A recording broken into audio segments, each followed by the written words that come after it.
Hello साथियों, welcome back to defence monitor YouTube channel. दोस्तों, जैसा कि आप लोग जानते हैं कि हम जो है आपको अरिहंत बुक से आपको प्रैक्टिस सेट करवा रहे हैं। तो आपका यह प्रैक्टिस सेट नंबर 3 है और ऑलरेडी हम 2 वीडियो अपलोड कर चुके हैं। जैसे आपको प्लेलिस्ट में आपको मिल जाएगा, आप लोग वहां जाकर उसको देख सकते हैं। और देखिए, अगर जिन स्टूडेंट के पास अगर अरिहंत का बुक है तो आप अपने सामने लेकर बैठ जाइए और ये प्रैक्टिस सेट आप लोग लगा लीजिए। अब उससे जो है क्वेश्चन देखने में भी आपको सुविधा होगी। तो आप अगर आपके पास है तो लेकर बैठ जाइए, अगर नहीं है तो कोई बात नहीं, ये कॉपी और पेन लेकर बैठिए और इसका नोट बनाते जाइए, ताकि आपको एग्ज़ाम में जो है कभी रिवीजन करने का मौका मिले तो आप इसको मतलब कि एग्ज़ाम से पहले रिवीजन करके जाएं। ठीक है, तो हम आगे बढ़ते हैं अपना क्वेश्चन पे। हमारा पहला क्वेश्चन है कि चूज द करेक्ट वर्ड। आपको इसमें चारों में से करेक्ट वर्ड चुनना है। तो बेनिफिटेड का आपको जो है करेक्ट वर्ड चुना है, तो आपको बताना है इन चारों में से कौन सा होगा आपका जो सही जवाब होगा। तो आपका सही जवाब ऑप्शन ए है। बेनिफिटेड का सही मीनिंग है BENEFITED, बेनिफिटेड होता है। ठीक है, हम आगे बढ़ जाते हैं। हमारा 2 नंबर क्वेश्चन है कि fill in the blank with correct article. आपको इसमें जो है एक मतलब कि करेक्ट आर्टिकल भरना है। तो क्या हो जाएगा? ऑप्शन ए द, या बी ऑन, या सी ए, या डी नन ऑफ दिस। क्या होगा इसमें? आपका सही जवाब हो जाएगा डी।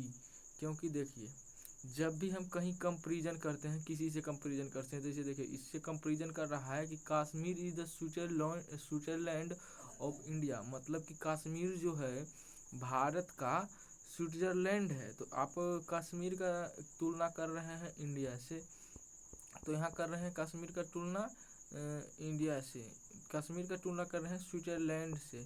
तो कश्मीर का तुलना कहाँ से कर रहे हैं? स्विट्जरलैंड से। तो यहाँ पर हम द का यूज करते हैं। तो यहाँ पे सही जवाब क्या हो जाएगा? द। जैसे एक और सेंटेंस आपको देखिए, हम लिख देते हैं। आप बोलते होंगे कि लिखते भी हैं और हैं भी कि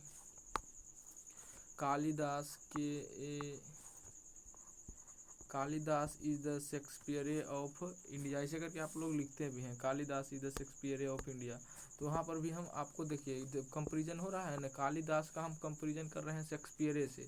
तो हम यहाँ पे जो है वहाँ पे भी हम द का यूज करते हैं। ठीक है, हम आगे बढ़ जाते हैं। हमारा अगला 3 नंबर क्वेश्चन है कि identify the antonyms of the given word. आपको एंटोनिमस बताना है। तो ओडियस का जो है यहाँ क्या है? ओडियस का आपको ऑडियस मतलब पहले होता है क्या? ऑडियस मतलब क्या होता है? ऑडियस मतलब होता है घृणित। ऑडियस मतलब होता है घृणित। तो आपको इसका बताना है एंटोनिमस, मतलब कि उल्टा बताना है। तो घृणित होता है, तो घृणित का उल्टा आपको क्या हो जाएगा? ऑप्शन आपको ए में है फेमिलियर, ऑप्शन बी में है प्लीजेंट, ऑप्शन डी में है कैकोफोनी, ऑप्शन सी में है इनसिग्निफिकेंट। ऑप्शन सी में है आपको इनसिग्निफिकेंट। तो आपका सही जवाब क्या हो जाएगा? ऑप्शन सी में है। आपका सही जवाब जो हो ये हो जाएगा आपको बी नंबर, प्लीजेंट। प्लीजेंट का मतलब होता है सुखद। प्लीजेंट का मतलब होता है सुखद। और काकोफोनी का आप जानते हैं कि मतलब जैसे कहीं से आप कर्कश जो ध्वनि होती है, जो आपको बढ़िया नहीं लगे सुनने में, उसको हम बोलते हैं काकोफोनी। और इनसिग्निफिकेंट मतलब होता है महत्वपूर्ण। ठीक है, हम आगे बढ़ जाते हैं। हमारा अगला क्वेश्चन क्या है हम देखते हैं। 4 नंबर में हमारा कह रहा है कि आइडेंटिफाई द करेक्ट चॉइस। इसमें करेक्ट चॉइस आपको बताना है कि इसमें क्या हो जाएगा सही जवाब आपको। तो आपका इसमें सही जवाब कहता है कि if the interpretation is held valid then the states are of power to plan implement and monitor their scheme. यहाँ का बात कर रहा है कि यदि इम्प्लीमेंट हेल्ड वैलिड, मतलब वैलिड तब तक रहेगा जब तक कि द स्टेट्स आर और ऑफ पावर प्लान। तो आपका इसमें सही जवाब हो जाएगा, देखिए डाइवर्सेड मतलब होता है कि डाइवेस्टेड मतलब होता है कि वंचित करना, कोई भी चीज़ से वंचित करना। और आपका है रिलीव का मतलब होता है चिंता मुक्त। चिंता मुक्त होता है, चिंता मुक्त। आप इन सभी शब्द को लिख सकते हैं। और है इन्वेस्टेड, मतलब आप जानते हैं कि कोई भी चीज़ में आप इन्वेस्ट करते हैं उसको बोलते हैं इन्वेस्टेड। और अवार्डेड तो आप जानते ही हैं। तो यहाँ पे सही जो सेंस दे रहा है डाइवर्टेड, मतलब कि जो है इंटरप्शन जो है तब तक वैलिड रहेगा जब तक कि जो स्टेट उसको वंचित नहीं करती है। तो यहाँ पे डाइवर्टेड हो जाएगा सही जवाब। डाइवर्टेड यहाँ पे जो है सही जवाब हो जाएगा। ठीक है, हम आगे बढ़ते हैं। हम अपना क्वेश्चन, अगला क्वेश्चन देखते हैं कि क्या होगा। हम थे 5 नंबर में, 4 नंबर हो गया हमारा, 5 नंबर में हम आते हैं। हमारा 5 नंबर क्वेश्चन है कि सिलेक्ट द करेक्ट वर्ड। इसमें आपको करेक्ट वर्ड भरना है। तो है she dot dot dot in Calcutta for 3 year before the year 1992। तो क्या हो जाएगा इसमें सही जवाब हो जाएगा हैड बीन। जो है वह 3 सालों से, 3 साल के मतलब 1992 के पहले से जो है कलकत्ता में है। तो वहाँ हैड बीन का यूज हम करेंगे। हम आगे बढ़ जाते हैं। हमारा है अगला नंबर 6 नंबर में है कि आइडेंटिफाई द करेक्ट प्रीपोजिशन। इसमें आपको प्रीपोजिशन बताना है। इसमें प्रीपोजिशन हो जाता है कि I am displeased dot dot dot you but I am not displeased dot dot dot your fun. तो क्या हो जाएगा इसमें आपका, देखिए डिसप्लीज के साथ आपका फिक्स प्रीपोजिशन का यूज हम करते हैं। अगर कि डिसप्लीज के साथ अगर इसमें 2 चीज़ का यूज हम करते हैं। देखिए अगर आप कोई पर्सन के साथ यूज कर रहे हैं तो यहाँ पे हम विथ का यूज करते हैं। यहाँ पे अगर पर्सन के साथ यूज कर रहे हैं तो विथ का हम यूज करते हैं। अगर किसी दूसरे समथिंग मतलब कि कुछ और के साथ यूज कर रहे हैं हम डिसप्लीज का, तो हम यहाँ पे एट का यूज करते हैं। समथिंग के साथ, कुछ और चीज़ के साथ हम एट का यूज करते हैं। ठीक है, तो इस तरह से हमारा यहाँ पे हो जाएगा। यहाँ पे जो है आपको डिसप्लीज्ड विथ यू, ये पर्सन है, यू पर्सन है, तो हम विथ का यहाँ पे यूज करेंगे। यहाँ पे तो हो जाएगा, पहली बात तो हो जाएगा आपको विथ, उसके बाद हो जाएगा एट। तो हो जाएगा आपका सही जवाब जो होगा बी हो जाएगा आपका सही जवाब, विथ और एट। आगे हम बढ़ जाते हैं। हमारा अगला क्वेश्चन है 7 नंबर में कि one who fight for the sake of money. कि मतलब कि जो है जो पैसों के पीछे बहुत ज़्यादा भागता है उसको हम क्या बोलते हैं। तो आपका ऑप्शन ए में है वॉरियर, आप वॉरियर बोलते हैं उनको, या पैट्रियोट बोलते हैं, या मर्सेनरी बोलते हैं, या एमेच्योर बोलते हैं। तो देखिए आपको उसको हम बोलते हैं मर्सेनरी, मतलब कि जो होता है लालची होता है उसको हम लालची को हम बोलते हैं मर्सेनरी। एमेच्योर मतलब होता है नौसिखिया, और पेट्रियोट मतलब आप जानते हैं देशभक्त होता है, और वॉरियर मतलब होता है योद्धा या सैनिक जिसको हम बोलते हैं। आगे हम बढ़ जाते हैं। हमारा अगला क्वेश्चन है कि the murder of a king. The murder of a king मतलब क्या होता है कि एक राजा की हत्या कर देना क्या हो जाता है। ये सही जवाब इसका होगा रेगिसाइड। एक राजा की हत्या कर देना होता है, सही आंसर हो जाएगा रेगिसाइड। और एकम्प्लाइज मतलब क्या होता है। एकम्प्लाइज मतलब होता है जैसे कहीं भी आप कोई किसी के साथ अगर कोई मतलब कि कहीं कोई कत्ल कर दिया तो उसके साथ 2-3 लोग होते हैं उसको मतलब कि किसी कत्ल करने में, तो उसके साथ जो एक मेन एक जो होता है उसका लीडर होता है, और उसके साथ जो सहयोगी होते हैं उन्हीं को हम बोलते हैं एकम्प्लाइज। मतलब कि जो बुरे काम करने में जो सहयोग करता है उसको हम बोलते हैं एकम्प्लाइज। सही है ना। हम आगे बढ़ जाते हैं। हमारा अगला है कि the murder of a king. The murder of a king मतलब क्या होता है, ये तो हम बता ही दिए कि रेगिसाइड इसका होगा। और यहाँ देखिए होमिसाइड का मतलब क्या होता है, नर हत्या। और बर्चट का मतलब अभी नहीं याद आ रहा है, ठीक है अभी और बता देंगे आएगा तो। 9 नंबर में है कि identify the synonyms of the given word. इसमें आपको साइनोनिमस बताना है। तो साइनोनिमस क्या हो जाएगा, बाउंटी है। तो बाउंटी मतलब क्या होता है पहले आप बताइए, बाउंटी मतलब क्या होता है। बाउंटी मतलब क्या होता है। बाउंटी मतलब देखिए, बाउंटी मतलब होता है उपहार। उपहार इसमें सही जवाब हो जाएगा आपका ये गिफ्ट। और डोनेट मतलब होता है कि दान करना। और प्लीजर मतलब होता है सुखद।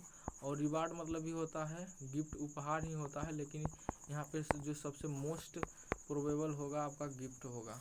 ठीक है, हम आगे बढ़ जाते हैं। हमारा अगला क्वेश्चन है, यहाँ पे देखिए अगला क्वेश्चन है कि fill in the blank with suitable conjunction. आपको कंजक्शन यहाँ पे फिल करना है। तो she was intelligent dot dot dot she was poor, तो क्या हो जाएगा यहाँ पे सही जवाब हो जाएगा आपका बट। कहता है कि वह जो है इंटेलिजेंट है लेकिन वह गरीब है। यहाँ पे ऐसा सेंस आ रहा है ना कि सी वाज इंटेलिजेंट, मतलब क्या होता है वह इंटेलिजेंट है लेकिन वह गरीब है। ठीक है, हम आगे बढ़ जाते हैं अपना अगला क्वेश्चन पे। हमारा अगला क्वेश्चन है कि चूज द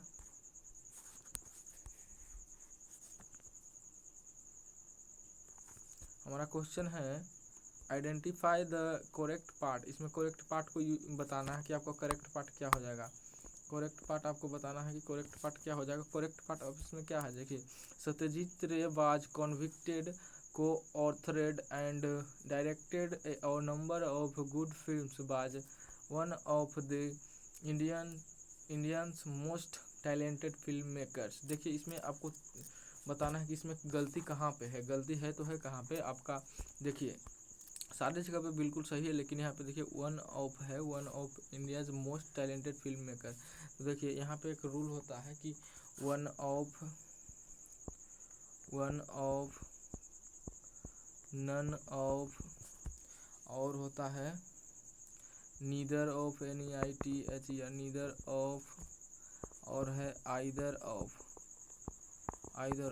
इन सभी के साथ जो है आपको नाउन जो आएगा वो प्लूरल रहेगा, नाउन प्लूरल रहेगा, और वर्ब जो आएगा, वर्ब हमारा सिंगुलर रहता है। वर्ब हमारा क्या रहता है, सिंगुलर रहता है। तो यहाँ पे देखिए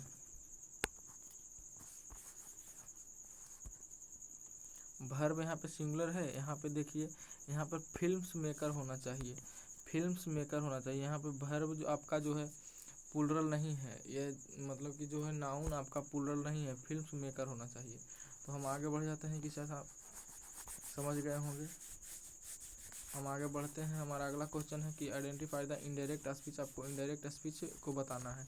तो कहता है कि I said to my brother let us go to see home hill station for a change. आपको इसमें बताना है कि सही जवाब क्या होगा। जब देखें आप यहाँ पे कि यहाँ पे लेट का यूज हो रहा है, तो हम लेट का यूज कहाँ कब करते हैं, जब लेट के हम जब इसको चेंज करते हैं तो यहाँ पे डेट आता है, डेट और कहीं पे नहीं है, आप देख सकते हैं।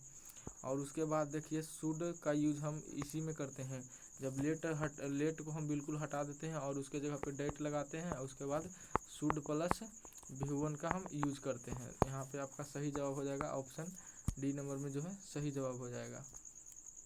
ऑप्शन डी आपका जो है सही जवाब हो जाएगा। ऑप्शन डी आपका सही जवाब हो जाएगा। हम बढ़ते हैं फिर आगे से। हमारा अगला क्वेश्चन है कि चेंज द वॉइस। आपको वॉइस को चेंज करना है। तो the noise of the traffic kept me awake. यहाँ पे हमको जब वॉइस चेंज करने की बात आती है तो हम कहीं पे नहीं देखना है, हमको देखना है उसका वर्ब को देखिए यहाँ पे क्या है, कीप्ट है, यानी कि ये V2 दिया हुआ है। तो आपको रूल पढ़े होंगे कि V2 जब रहता है तो उसको हम चेंज किया बाज बेयर या बाज बेयर प्लस V3 के हम V3 में चेंज करते हैं ना, और उसके बाद सब्जेक्ट जो है ऑब्जेक्ट बनता है, और ऑब्जेक्ट इसमें हम सब्जेक्ट बनाते हैं। ठीक है ना, आप लोग ये तो पढ़े ही होंगे। तो हम जहाँ जहाँ पे हमको देखिए बाज बेयर है वहाँ पे हमको रुकना है, बाकी जगह पे नहीं। यहाँ पे बाज है क्या, यहाँ पे नहीं है, तो एक नंबर तो बिल्कुल नहीं होगा, एक नंबर तो बिल्कुल नहीं होगा, एक नंबर तो आपका बिल्कुल नहीं होगा। 2 नंबर में बाज है, ये 2 नंबर को हमको देखना है, या 3 नंबर में बाज है, 3 नंबर को देखना है, और 4 नंबर तो बिल्कुल नहीं होगा क्योंकि इसके में बाज का यूज ही नहीं है कहीं पे। यहाँ पे देख, अब इसमें देखना आई वाज कीप्ट अवेकिंग। अब देखिए V3 आना चाहिए, यहाँ पे ING फॉर्म लगाया है तो V3 आना चाहिए। यहाँ पे सही हो जाएगा आपका, सही हो जाएगा आपका 3 नंबर, क्योंकि इसमें जो है आपका आई वाज कीप्ट अवेक, यहाँ पे कीप्ट भी है और इसके बाद V3 फॉर्म का भी यूज किया है। आगे बढ़ जाते हैं 15 में, fill in the blank with suitable word. तो सूटेबल वर्ड है, इसमें आपको बताना है कि इसमें सूटेबल वर्ड क्या हो जाएगा। Ramesh well wishers been too extreme to ... his business reputation. Reputation मतलब क्या होता है, आप लोग जानते हैं कि रेपुटेशन मतलब होता है इज्जत। कहता है कि रमेश का जो बेल विशर्स हैं, रमेश के जो बेल विशर्स हैं, मतलब बेल विशर्स मतलब क्या होता है, बेल विशर्स मतलब होता है कि शुभ चिंतक, शुभ चिंतक। Been too extreme to ... his business reputation, मतलब कि उनके बिजनेस के जो है बढ़ाने की बात को कर रहा है। तो आपको देखिए उनके बिजनेस को बढ़ाने की बात कर रहा है। इनहेंस मतलब होता है बढ़ाना, और स्पॉइल मतलब होता है बर्बाद करना। आप जानते होंगे स्पॉइल, बट आप सुनोगे बर्बाद करना। और डिस्टर्ब मतलब आप जानते होंगे, और स्पीक मतलब भी आप जानते हैं। तो उनका जो शुभचिंतक है extreme to his dot dot his business reputation, मतलब कि उनका जो बिजनेस रेपुटेशन है उनको उसके जो शुभचिंतक है उनके, वो जो है उनको बढ़ाना चाहता है, उनको बढ़ा रहा है उनके शुभचिंतक जो है। ठीक है, हम इसी के साथ हम आगे बढ़ जाते हैं। हमारा अगला क्वेश्चन है, तो इसमें क्या हो जाएगा, इनहेंस हो जाएगा। इनहेंस मतलब क्या होता है, इनहेंस मतलब होता है कि कोई भी चीज़ को बढ़ाना। ठीक है, तो हम आगे बढ़ जाते हैं। हमारा अगला क्वेश्चन है 16 नंबर, हाँ 16 number, from an adjective from the given word. आपको एडजेक्टिव बताना है, गिवन वर्ड का आपको एडजेक्टिव बताना है। तो गिवन वर्ड का एडजेक्टिव क्या होगा, क्रिटिक का एडजेक्टिव क्या होगा, क्रिटिकल हो जाएगा, CRITICAL हो जाएगा, यहाँ पे थोड़ा सा मिस है, क्रिटिकल हो जाता है। गिवन क्रिटिक का आपको याद कर लेना था, क्रिटिक का एडजेक्टिव क्या हो जाता है, क्रिटिकल हो जाता है। ठीक है, हम अपनी देखिए हम आपको एक ठो मतलब कि आपको एक क्वेश्चन देते हैं, आपको क्वेश्चन को आपको कमेंट बॉक्स में बताना होगा। बताइए आपको कि राफेल उड़ाने वाले पहले भारतीय पायलट कौन थे। आपको बताना है कि राफेल उड़ाने वाले पहले भारतीय पायलट कौन थे। ये क्वेश्चन आपको कमेंट बॉक्स में इसका जवाब देना है। काफ़ी ज़्यादा करेंट अफेयर्स में ये जो है काफ़ी चर्चित है, क्योंकि अभी हाल ही में आपको जो है राफेल आपको फ्रांस से, कहाँ से आया है राफेल, आपको फ्रांस से आया है, फ्रांस से आया है राफेल। आपको कितना राफेल आया है फ्रांस से, 5 गो आया है, 5 गो। और इसके राफेल के बारे में अगर आप चाहते हैं कि कुछ हमको मतलब बढ़िया से कुछ एक्सप्लेनेशन मिले, तो आपके इसके लिए राफेल के बारे में हम एक अलग से वीडियो हम बना दिया करेंगे। ठीक है, और ठीक है हम अपनी मतलब कि वीडियो को यहीं पर समाप्त करते हैं। और आप हमारे अगर चैनल पे सब्सक्राइब नहीं किए हैं तो चैनल को सब्सक्राइब कर लीजिए और अपने दोस्तों में शेयर कर दीजिए। अगर आप अपने फेसबुक व्हाट्सएप ग्रुप पे भी आप इसको शेयर करते रहिए। ठीक है, हम अपनी वीडियो को यहीं पर समाप्त करते हैं और हमारे साथ बिल्कुल बने रहिए। हम आपको आपके एग्ज़ाम तक बिल्कुल सहयोग करते रहेंगे।